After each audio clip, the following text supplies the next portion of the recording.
한국제 무기에 일본 방위산업 완패하는 이유. 일본 미디어. 일본 언론에서는 우리나라와 관련된 뉴스는 하나도 빠뜨리지 않고 꼼꼼하게 보도합니다.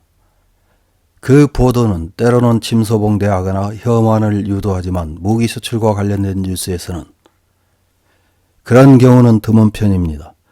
그중 하나로 우리나라의 무기 수출과 일본 방위산업을 비교하는 기사를 요약해서 확인해 보겠습니다. 2022년 10월 17일 슈에이사 온라인이라는 매체에 실린 K2 전차 FA-50 전투 공격기. 한국제 무기가 전 세계에서 터무니없이 팔리는 가운데 일본이 방위산업에서도 완패하는 이유라는 제목의 기사입니다. 제네릭 노선으로 최근 무기 수출액을 늘리고 있는 한국, 스마트폰과 EV, 반도체에 이어 방위산업에서도 일본은 뒤처지고 있다. 우크라이나의 선전을 지지하고 있는 것이 나토 국가로부터 무기 원조다. 폴란드도 그의 일원으로 자국의 구소련제 T-72 전차 240대 등을 우크라이나에 공여하고 있다. 올해 7월 27일 폴란드는 우크라이나 지원으로 돌린 T-72의 대안으로 한국제 K2 전차 180대의 구입을 결정했다.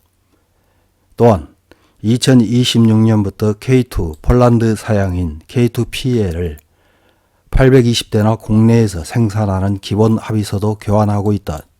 주력 전차계 1000대라는 대형 상담에는 솔직히 놀랄 뿐이다.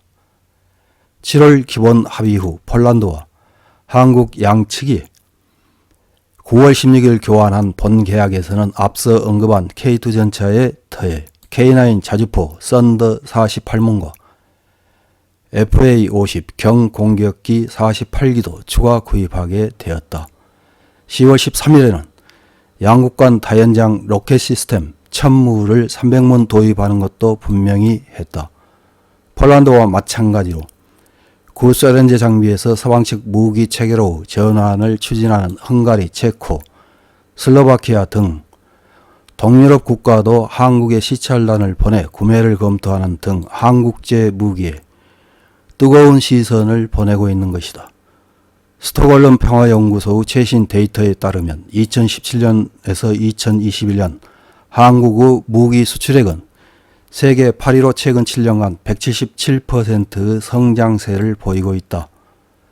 수출액 기준으로도 작년에 이미 70억 달러에 달했다. 이대로 한국의 무기 수출이 순조롭게 진행된다면 그 상담 실적은 더욱 늘어날 것은 확실하다. 한국이 구 동유럽 국가의 무기 시장에 진출할 수 있었던 것은 한국제 무기가 서방 무기 체계이며 가성비가 좋다는 조건을 충족했기 때문이다. 또한 가성비나 성능뿐만 아니라 조작성이 좋고 구입 후 지원의 충실함도 한국제 무기의 세일즈를 뒷받침한다. 한국 정부가 군수산업을 수출산업으로 육성하려고 강력하게 푸시하고 있는 것도 간과할 수 없다. 국가 주도에 의한 유연한 라이센스 생산, 납품 후 두터운 서포트 체제의 정비 등이 세일즈 포인트가 되어 한국제 무기 수출에 더욱 박차를 가하고 있다. 한편 일본의 방위산업은 어떨까? 휴대전화나 콘텐츠, 메이드 인 재팬은 한국제 세계에서 점유율에서 밀리기 시작하고 있다. 그와 같은 일이 방위산업에도 일어나고 있다는 것이 나의 평가다. 한국의 무기산업은 단독으로 오리지널 무기를 제조해 시장을 개척하기보다는 핵심 군사기술을 제휴하는 여러 외국 군사기업에서 도입해 개발비를 억제하고 그런 최신 기술을 통합시켜 하나의 무기를 만들어내는 빌드업 능력에 뛰어나다. 또한 시장 분석도 능숙해 수출국 요구에 맞춰 하이엔드부터 미들 레인지까지 무기를 개발하는 것이 능숙하다. 그렇다면 일본의 방위산업은 어떨까? 2014년 아베 정권이 지금까지의 무기 수출 3원칙을 방위장비 이전 3원칙으로 바꿈으로써 지금은 일부 무기 수출은 가능해졌다. 그럼에도 불구하고 메이드 인 재팬의 무기는 2020년 8월 필리핀이 경계관제 레이더를 구입한 것이 눈에 띌 정도로 두드러진 상담은 성립되지 않았다. 방위장비 이전, 삼원 측에서도 수출은 군안, 수송, 경계, 감시, 소해 등 5개의 임무로 국한된다는 제약이 있다고는 해도 방위장비 수출 사업은 한국에 완패하고 있다고 할 수 있다. 이런 수출 부진을 배경으로 국내에서는 방위 사업에서 철수하는 기업이 잇따르고 있다. 그 수는 2003년 이후 이미 100개사를 넘을 정도다. 방위장비 납품처는 방위성 한 곳뿐이며 무기는 소수 제조가 많아 기업으로서 이익을 전망할 수 없기 때문이다. 한편 수주가 적기 때문에 작은 면에서 기술자의 육성은 불안하다. 이래서는 국산 무기는 세계 시장의 니즈에도 따라가지 못하고 갈수록 적응성과 생존 능력이 떨어져 결국 도태된다는 갈라파고스화가 진행되고 있다. 미국의 거대한 무기 산업조차 그 뒤에는 미국 정부가 붙어 있다. 무기 판매 협상은 정부 간 대외 유상 군사 원조가 기본이다. 장비품의 교육, 훈련까지도 패키지로 미국 정부에서 제공되기 때문에 무기 가격은 원래보다 급등하고 그것이 미국 무기 산업의 추가 수출액 향상에 공헌하고 있다. 기시다 정권은 연말까지 개정할 예정인 국가안전보장 전략에서 방위장비의 해외 수출을 국가 주도로 추진할 방침을 내세우고 국내 방위산업을 육성할 자세를 보이고 있지만 구체적으로는 드러나 있지 않다.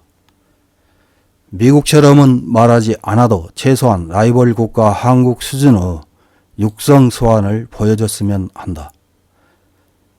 이런 기사에 달린 일본 네티즌들의 댓글 몇 개를 확인해보고 마치겠습니다. 첫 번째 댓글입니다. 대학이 방위기술 개발에 협력하면 일본 학술회의가 대학에 뛰어들어 공동연구를 멈추게 한다. 방위장비를 해외에 판매하려고 하면 매스컴이 죽음의 상인이라고 방해한다. 이런 상황에서는 방위산업이 자라지 않는 것은 당연하다. 그러나 매스컴이 자신들이 방해해 놓고 이웃나라에 지고 있다고 떠들썩한 것은 웃긴다. 다음 댓글입니다. 일본 만세인 사람에게는 인정하기 힘들겠지만 준전시인 한국의 무기에 패하는 것은 당연. 일본이 대단해 라고 믿고 싶은 사람은 견딜 수 없겠지요. 다음 댓글입니다. 족쇄가 있기 때문에 무기 개발은 어렵다. 코마츠가 철수하고 있기 때문에 이대로는 개발도 할 수 없다. 애화를 보는 포인트이지만 미국의 압력이 거세다. 일본의 정치인도 일본을 위해 움직일 수 있는 힘이 없다. 다음 댓글입니다. 일본은 무기 수출국이 아닙니다. 일본 방위산업의 제조기술은 한국에는 지지 않습니다. 잠수함 기술, 전차 기술, 전투기 기술, 이지스함 기술, 열거하면 끝이 없을 정도입니다. 그러나 일본 헌법을 지키는 한 무기 수출은 하지 않습니다. 한국의 조악하지만 싼 무기를 수입할 수밖에 없는 나라도 있을 것입니다. 다음 댓글입니다. 일본에는 무기 수출 3원칙이라는 것이 있습니다. 전차나 전투기 등의 수출은 원칙적으로 할 수 없습니다. 무기도 판 후에 애프터는 필요합니다.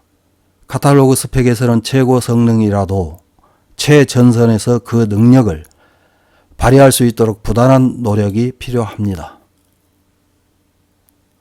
다음 댓글입니다. 폴란드도 독일제 전차를 원했지만 독일에 가지고 있는 것이 없었다. F-16은 고액으로 살 수 없고 대지전이 주를 이루기 때문에 한국제 FA-50을 채택했다고 생각한다.